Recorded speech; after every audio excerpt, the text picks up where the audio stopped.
En ciertas ocasiones, el malestar empieza a aflorar cuando menos lo esperamos.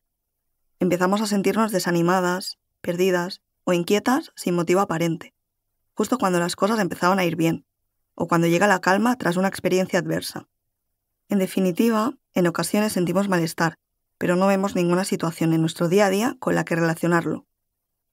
¿Alguna vez te has puesto enferma justo cuando arranca el fin de semana o tus vacaciones, mientras que de lunes a viernes te has sentido llena de energía? Es como si tu cuerpo esperase al fin de semana, que tienes descanso y que bajan los niveles de estrés para dejarse conquistar por la enfermedad, asegurándose de que vas a tener fuerzas para combatirla. Pues con las experiencias adversas de la infancia ocurre algo similar.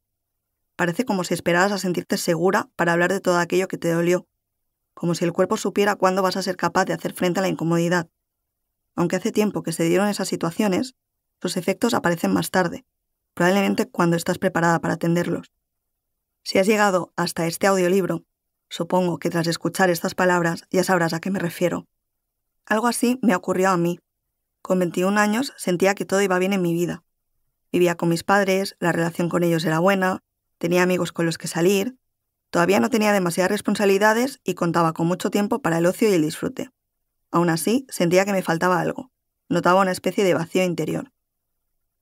Por aquel entonces trabajaba como psicóloga con población infantojuvenil, de 0 a 18 años, y yo misma me percibía como una niña, al lidiar con las emociones de los menores que llegaban a terapia. No me veía preparada para contener la intensidad de su malestar, sobre todo porque durante mucho tiempo yo había ignorado el mío. Aunque tenía una ocupación como adulta, por dentro me sentía pequeña, vulnerable, abrumada, y a medida que iban pasando los días y no atendía la raíz de mi malestar, empezó la ansiedad. A mi alrededor había hecho todo lo que tocaba hacer, o todo lo que creía que se esperaba de mí en los diferentes ámbitos de mi vida, así que no entendía mi malestar.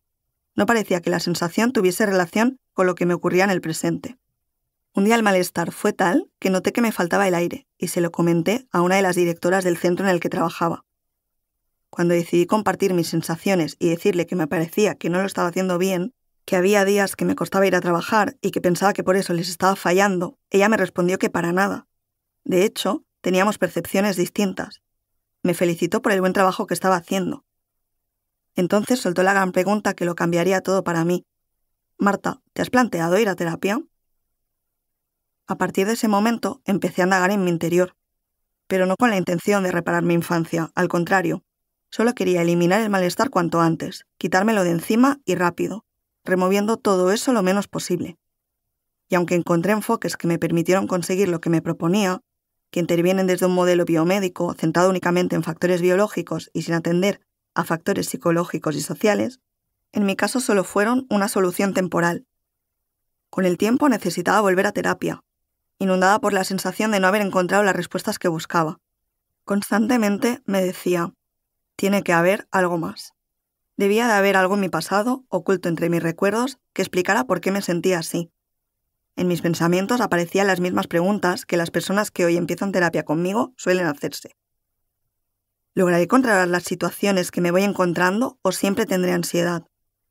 ¿Las cosas que me duelen hoy me dejarán de doler algún día? ¿Esa sensación de vacío mejorará o seguiré sintiendo siempre que falta algo? Y así, entre un proceso y otro, me topé con el concepto de la niña interior. Primero aprendí la teoría y luego la integré. Para dejar de sentir dolor, como yo quería, primero tuve que empezar a asumirlo.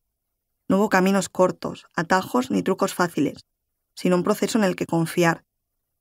La experiencia de ver cada vez con mayor claridad las respuestas a las preguntas que me había estado haciendo durante tanto tiempo fue reveladora, muy dolorosa y a la vez sumamente reparadora.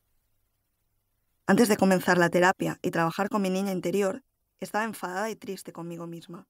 No me sentía una buena adulta.